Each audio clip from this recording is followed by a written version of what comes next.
اللہ علیہ کے شاگرد تھے اور قاری حفظ الرحمن صاحب رحمۃ اللہ علیہ سے دیوبند میں بھی پڑھی تھیں قرات۔ ساری عمر قرات کی خدمات کیں اور بہت ہی کام کیا۔ قاری فتح محمد صاحب رحمۃ اللہ علیہ نے بہت کام کیا۔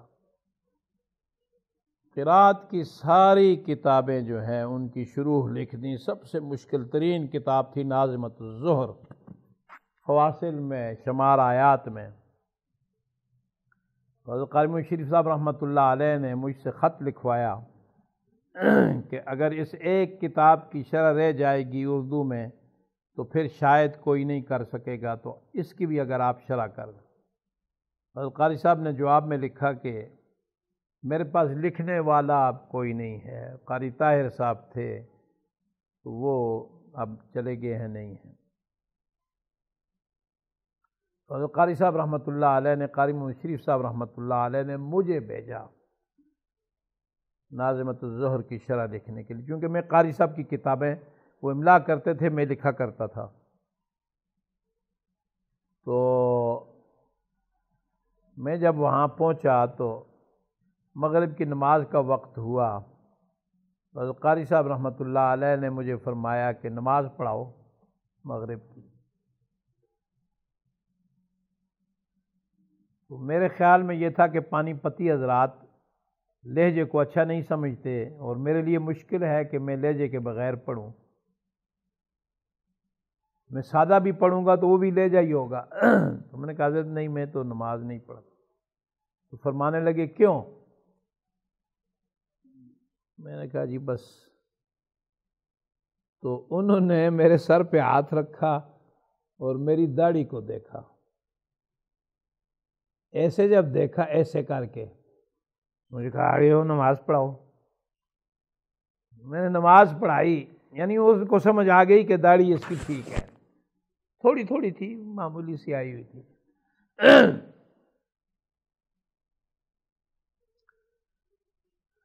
میں نے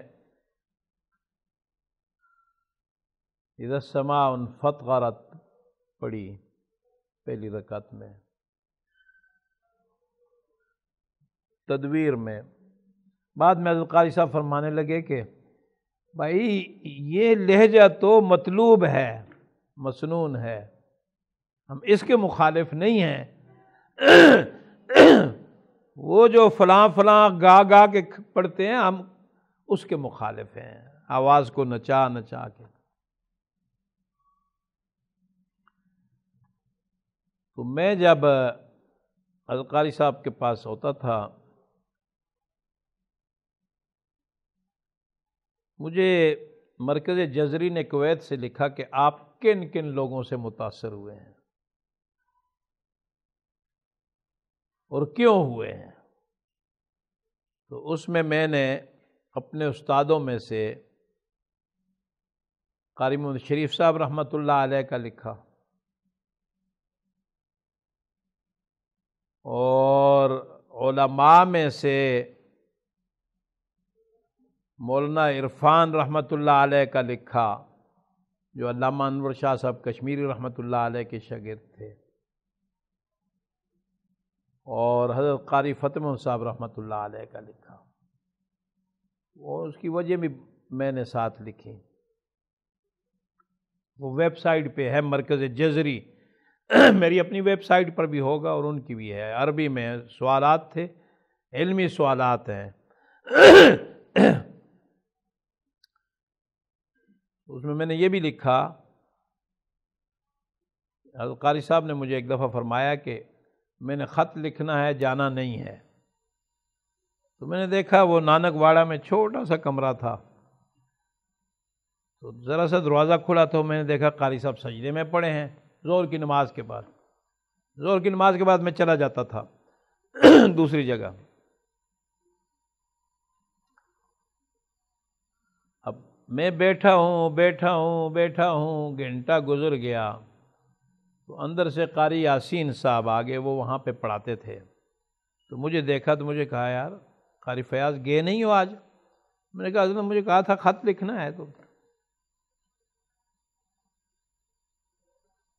دیکھا تو حضرت سجدے میں پڑے تھے، تو مجھے کہا کہ اب تو عصر کی اذان میں سجدے سے اٹھیں گے، مہویت ہے، تو اذان کی آواز آئے گی تو پھر اٹھیں گے اور آپ چلے جائیں میں کہہ دوں گا حضرت۔ اس زمانے میں بھی قرآن مجید حفظ کرواتے تھے چھوٹے چھوٹے چھوٹے بچوں کو۔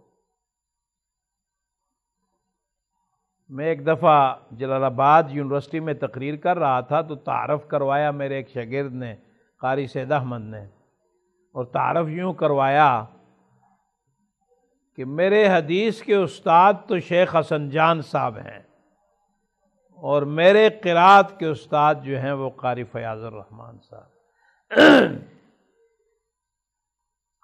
تو میں نے یونیورسٹی ہی میں اس کی اصلاح کی۔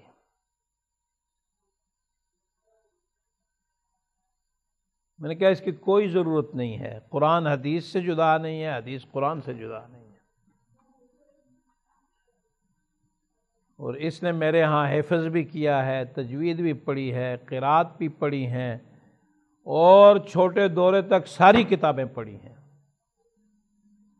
بڑے دورے میں قاری ایاز نے شیخ سراج الدین سے بڑا دورہ پڑھا اور وہ بڑے نام کے پیچھے وہاں چلا گیا۔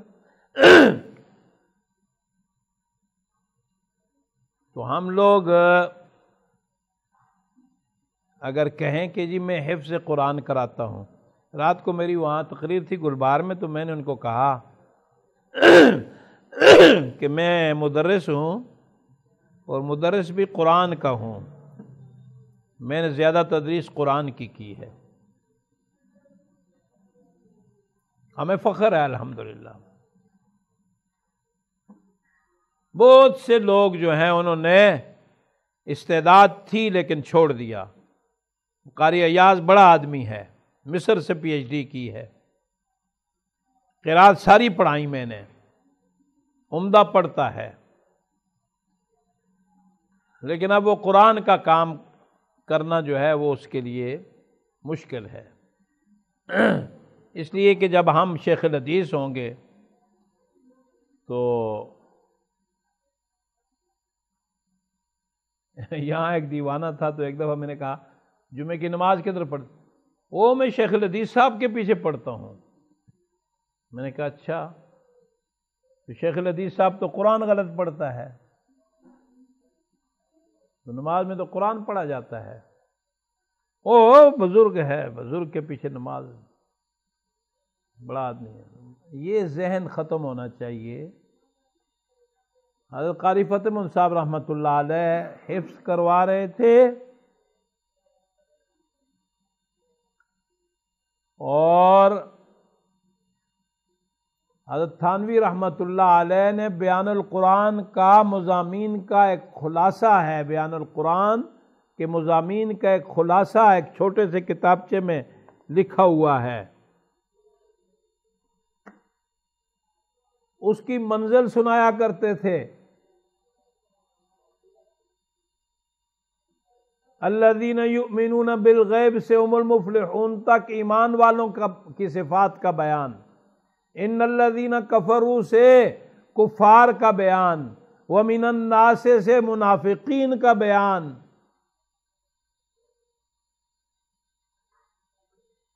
زبانی منزل سناتے ہیں۔ اس عمر میں کمر جھک گئی ہے عبادت کی وجہ سے، طواف میں ساتھی بدلتے ہیں، طواف پہ طواف کرتے جا رہے ہیں۔ مسجد نبی صلی اللہ علیہ وسلم پہلی صف میں بیٹھتے تھے، تو مجھ سے پوچھا افغانستان کے حالات، نیا انقلاب آیا تھا، تو میں نے کہا جی دعا فرمائیں۔ ہاتھ کھڑے کیے، عصر کی نماز کے بعد دعا کرتے رہے کرتے رہے کرتے رہے، مغرب کی اذان کے وقت آمین کہا۔ ایسی محویت کہاں، ایسے لوگ آپ کو کہاں ملیں گے جن کی صحبت میں ہم رہے۔ ہم سے کوتاہیاں، غلطیاں، گناہ ضرور ہوئے، لیکن ہمیں ان لوگوں کا فیض ملا، ان سے ہم نے بہت کچھ سیکھا، حاصل کیا، اس پہ عمل پیرا ہے۔ جو بات میں کرنا چاہتا تھا وہ یہ ہے کہ ایک میمن بچہ تھا چھوٹا سا، اس نے قرآن مجید حفظ قاری صاحب رحمۃ اللہ علیہ سے مکمل کیا،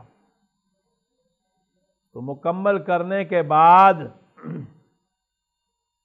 اس کو جیب سے پیسے نکال کے دیے۔ ہم تو لیتے ہیں نا، بھائی ختم ہے، دیکھ پکاؤ، یہ کرو وہ کرو، کیسے کیسے بہانے ہم کرتے ہیں۔ بعض مدرسوں میں حافظ جو ہیں ان کو کہتے ہیں کہ بس یہ آخری آیتیں ابھی چھوڑ دو، سالانہ جلسہ ہوگا، پھر کہتے ہیں تمہارا باپ کتنی دیگیں پکائے گا، تمہارا حفظ ختم ہے، دوسرا تمہارا باپ کتنی دیگیں پکائے گا۔ وہ ساری کی ساری دیگیں اور ساری دنیا کو بلائیں گے، مدرسے پر ایک ٹیڑی پیسے کا بوجھ نہیں آئے گا۔ یہاں پہ ایسا ہوتا تھا مٹھائی وغیرہ میں نے بند کیا، میں نے کہا یہ غریب بچے نہیں کر سکتے، امیر تو کر لے گا، غریب نہیں کر سکتا۔ وہ پھر بھی کر لیتے ہیں کبھی۔ الحمدللہ میں نے ایسی لالچیں نہیں کی، جیب سے پیسے نکالے، بچے نے کہا حضرت یہ زیادہ ہیں،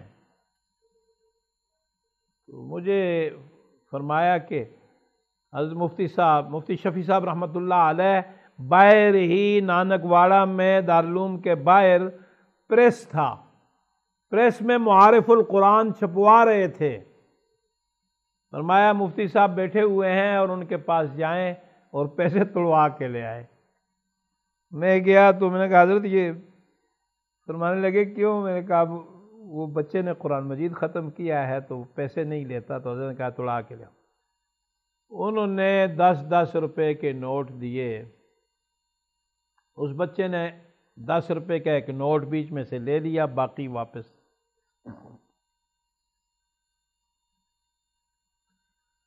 لوگ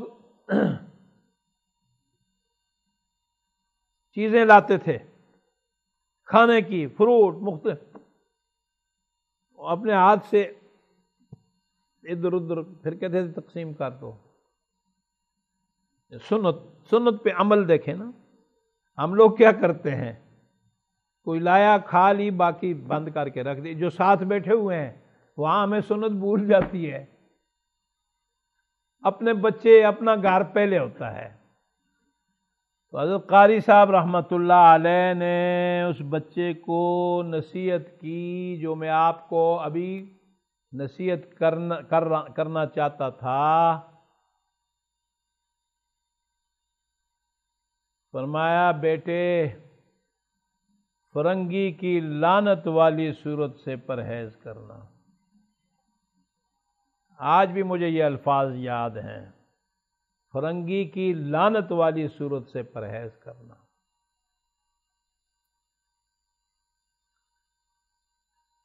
اور پھر ایسے قمیص ایسے دیکھی تو اس کے کالر تھے، تو فرمایا کہ یہ انگریز نے صلیب کی علامت کے طور پر یہ کان جو ہے اس کے لگائے ہیں۔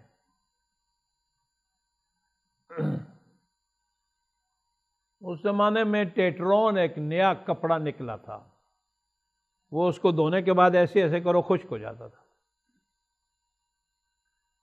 تو میری 2-3 قمیصیں تھیں، وہ طالب علم میں بڑی کرفر میں رہتا تھا، وہ قیمتی کراکل کی وہ شتری ٹوپی جو سب سے قیمتی ہوتی ہے وہ پہنتا تھا۔ میں گیا واپس اپنے جگہ پہ، تو کمرے میں نے قمیصیں نکالی اور بلیڈ لیا اور سارے کالر میں نے اس کے ختم کر دیے۔ اس کے بعد آج تک الحمدللہ کالر والی قمیض میں نے نہیں پہنی۔ اور میں نے پہلے بھی میں کوئی چیز استعمال نہیں کی تھی، اس کے بعد تو سوال ہی نہیں پیدا ہوتا تھا۔ وہ کراکل نہیں چھوڑ سکا، ذہن میں یہ نہیں تھا کہ یہ بھی فرنگی کی ہے۔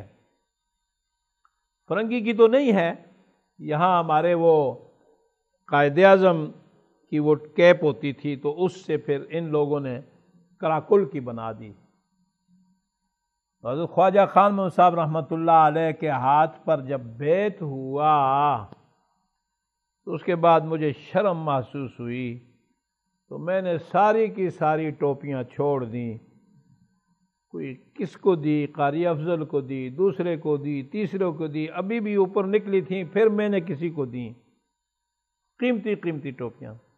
اس کے بعد میں نے پگڑی پہننا شروع کر دی۔ قاری رحیم بخش صاحب رحمۃ اللہ علیہ کے جو شاگرد ہیں ان میں قاری طاہر صاحب، اللہ ان کی قبر کو منور کرے، ان کی بہت بڑی خوش نصیبی خوش قسمتی ہے، اللہ ہمیں بھی نصیب فرما دیں۔ جنت البقیع میں سادات کے مقبرے میں ان کو جگہ ملی ہے۔ سادات کے مقبرے میں کہاں کوئی کسی کو دفناتا ہے، اس پرانے حصے میں تو سوال ہی نہیں پیدا ہوتا۔ تو ان سب حضرات نے اپنے نام کے ساتھ رحیمی لکھنا شروع کر دیا۔ استاد کی محبت کی بنا پر رحیمی لکھنا شروع کر دیا، وہی وضاقت اختیار کر لی۔ آپ حضرات نہ تو کسی مولوی سے متاثر ہوئے، نہ کسی شیخ الحدیث سے متاثر ہوئے، نہ کسی قرآن پڑھانے والے سے متاثر ہوئے، نہ ہم سے متاثر ہوئے کہ آپ لوگ ہماری وضاقت اختیار کر لیں، نام تو چھوڑیں۔ اور اچھی بات ہے سنت کے مطابق بال رکھنا، لیکن ان بالوں کو، ان مونچھوں کو ایک خاص طرز پہ بنا دینا کہ ہم وہ لوگ نظر آئیں۔ کیوں؟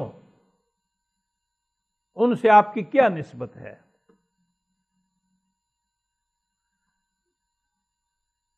یہ یہاں اس ملک میں جو کچھ جہاد اور یہ اور وہ یہ چیزیں چلی ہیں، ہم بھی، میں بھی گیا، خوست میں بھی گیا، ہر جگہ پہنچا، لیکن وہ ایک وقت تھا، ایک یہ خیال تھا کہ رشین جو ہے وہ کھا جائیں گے اس خطے کو، اور کمیونسٹ یہاں پہ بھی سارا کچھ بدل دیں گے۔ وہ ایک وقت تھا، ٹھیک ہے، امریکہ اپنا کام کر رہا تھا، ہم اپنی سوچ کے مطابق چل رہے تھے۔ اس کے بعد جب مسئلہ ختم ہو گیا تو ہم نے طلباء کو بھی کہہ دیا، علماء کو بھی، کہ اب افغانستان کا اپنا ذاتی مسئلہ ہے، جس طرح یہاں سیاسی لوگ لڑ رہے ہیں، اب وہاں ان کا اپنا مسئلہ ہے۔ بہرحال امریکہ اس خطے میں اور خصوصاً افغانستان ایسی جگہ پہ واقع ہے، پوری تاریخ آپ دیکھیں، اس کو ہمیشہ تخت و تاراج کیا گیا ہے، تباہی ہوتی رہی ہیں، اسی لیے یہ لوگ مجاہد بھی ہیں۔ یہاں پہ بھی تحریکیں ہوئیں، چلیں، لیکن دیکھنا یہ ہے کہ یہ جو اوپر جو لوگ ہمیں پیسہ بھی دے رہے تھے، اسلحہ بھی دے رہے تھے، ہم سے یہ سارے کام بھی کروا رہے تھے، جس طرح امریکہ اپنے مقصد کے لیے کر رہا تھا، یہ اپنے مقصد کے لیے کر رہا ہے۔ ہم لوگ دین کی وجہ سے، اس پروپیگنڈے کی وجہ سے، لیکن نتیجہ کیا ہوا، ملا کیا؟ آج سارے مدارس بند ہیں قبائل میں، اور یہاں بھی بند کرنا چاہتے ہیں۔ ہم پھر بھی کہتے ہیں نہیں جی، ہم مجاہد ہیں، استعمال ہوتے ہیں۔ ایجنسیوں کے لوگ ہمیں بڑے بزرگ بن کے، بڑی بڑی داڑیاں ہیں اور بزرگ بن کے ہمیں استعمال کر رہے ہیں۔ مجھے جب سمجھ آ گئی تو الحمدللہ اس کے بعد نہ میں استعمال ہوا اور نہ ہی میں نے اپنے بچوں کو اس لائن پہ پھر استعمال ہونے دیا۔ میرا بڑا بیٹا جو ہے ضیاء الرحمان ڈاکٹر بن رہا تھا، یہ ارگون چلا گیا، وہاں لڑتا رہا، میں خود گیا، بمباریاں ہوئی ہمارے اوپر۔ احمد علی صاحب جامع فریدیہ میں پیچھے ٹریننگ ہو رہی ہے طلباء کی، اور جب افغانستان میں امریکیوں نے حملہ کیا تو ہمارا ان سے رابطہ تھا، طالبان سے۔ انہوں نے کہا کہ بھائی ہماری طاقت، ہماری قوت اب 1/4 بھی نہیں رہی، ہم تو چیزوں کو چھپانا چاہتے ہیں، بندوں کو بچانا چاہتے ہیں، کچھ بھی نہیں رہا۔ وہ آگے اس لیے نہیں بڑھ رہے کہ ہم جو ہے اسلحہ ڈاٹسن پہ رکھ کے اوپر درخت اور آگے چلے جاتے ہیں، جا کے بمباری وہ کرتے ہیں، فائرنگ، اور جس وقت امریکی جہاز آتے ہیں تو ہم بھاگ کے واپس آ جاتے ہیں، اس لیے کہ وہ کارپٹ شیلنگ کرتے ہیں۔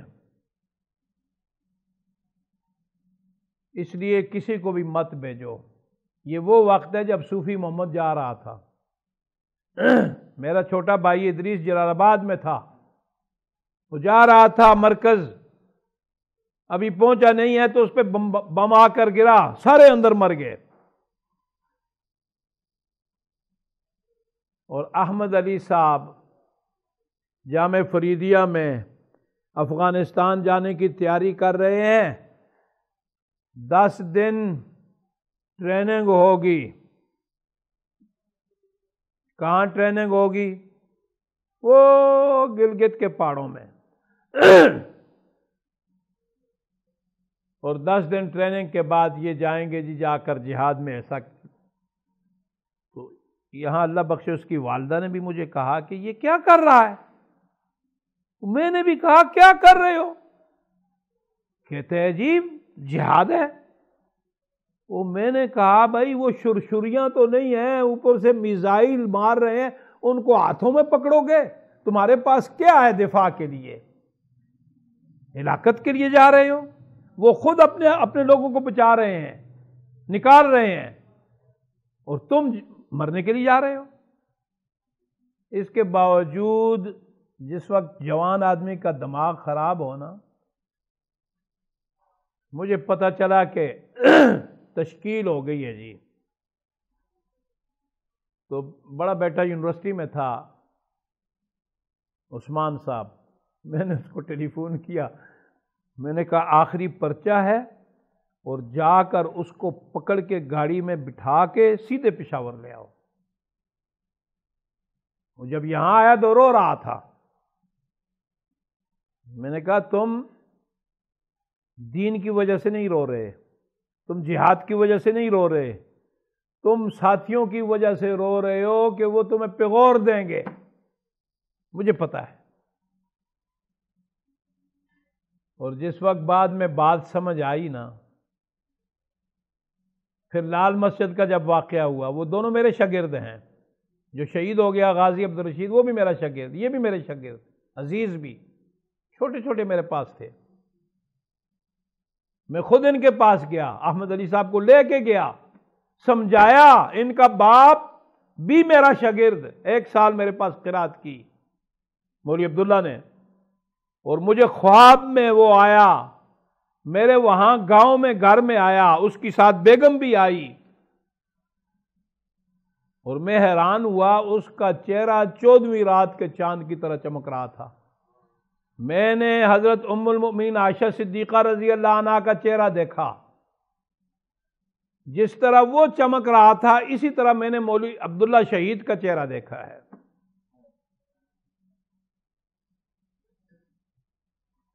میں نے یہ سارا کچھ اس کو بتایا۔ غازی عبدالرشید کہتا ہے ٹھیک کہتے ہیں قاری صاحب۔ مولوی عبدالعزیز کہتا ہے چلیں دبکا دبکا تو ہونا چاہیے نا۔ تو بہرحال اب جا کر احمد علی صاحب کو ساری بات سمجھ آئی کہ اللہ پاک نے میرے باپ کی رہنمائی کی، اس کو بات وقت پہ سمجھ آ گئی، اور الحمدللہ پھر یہاں فرقواریت شیعیت کے خلاف میں نے کام یہاں پشاور میں شروع کیا۔ سنیوں نے اپنی بیٹیاں دی ہوئی تھیں شیعوں کو، ہمارے علماء دیوبند کے فاضل نکاح پڑھاتے تھے، میں نے کام شروع کیا۔ مناظرہ بغداد اس نے لکھی، جاڑا نے، حسین بخش جاڑا نے، میں نے مناظرہ بغداد کا جواب لکھا، 10,000 کاپیاں میں نے تقسیم کر دیں۔ پھر اس پر پابندی لگی تو میں نے مار آستین کے عنوان سے اوپر بدل کر رائے وینڈ میں جا کر 10,000 کاپیاں تقسیم کر دیں۔ لیکن جب مجھے سمجھ آئی کہ اب مسلک کی بات نہیں، اب تو ذاتی دشمنیوں کا مسئلہ بن گیا ہے، میں نے الحمدللہ مدرسہ بھی بچا لی، اپنے آپ کو بھی بچا لیا، بچوں کو بھی بچا لیا۔ اس لیے کہ جب اگلوں کو آتا ہے 1 کروڑ روپیہ دبئی سے ماہانہ، اور پھر اپنوں کو بھی مارتے ہیں، تو میں سمجھ گیا کہ یہ تو عذاب ہے اور مصیبت ہے۔ اس لیے ہم لوگ جو ہیں جہاں دیدہ ہیں الحمدللہ، ہم لوگ مخلص ہیں دین کے معاملے میں، اور اللہ کی ہمارے ساتھ مدد ہے۔ ہمارے لیے پوری دنیا میں لوگ دعائیں کر رہے ہیں، حرمین شریفین میں عمرے کر کے حج کر کے ہمارے لیے لوگ دعائیں کر رہے ہیں۔ اس لیے ہمارے قدم زیادہ ڈگمگاتے نہیں ہیں۔ تو آپ لوگوں کو متاثر ہونا چاہیے کسی سے۔ بات سمجھ آئی کہ نہیں؟ اپنے آپ کو، اپنے لباس کو، اپنی وضاقتہ کو کسی کو آئیڈیل بنا کے اس کے مطابق چلیں۔ کوئی شخصیات ہوتی ہیں آپ کے سامنے، کتنی بڑی شخصیت، اللہ غریق رحمت فرمائے، قبر سے خوشبو آئی، ڈاکٹر شیر علی شاہ صاحب، وہ آپ کے آئیڈیل کیوں نہیں ہیں؟ مولانا عبدالحق صاحب کیوں نہیں ہیں؟ مفتی محمود صاحب کیوں نہیں ہیں؟ مولانا یوسف بنوری کیوں نہیں ہیں؟ بہرحال آپ میری بات سمجھ گئے، وہ میرے ساتھی شاگرد آ رہے ہیں، یہ لو بھائی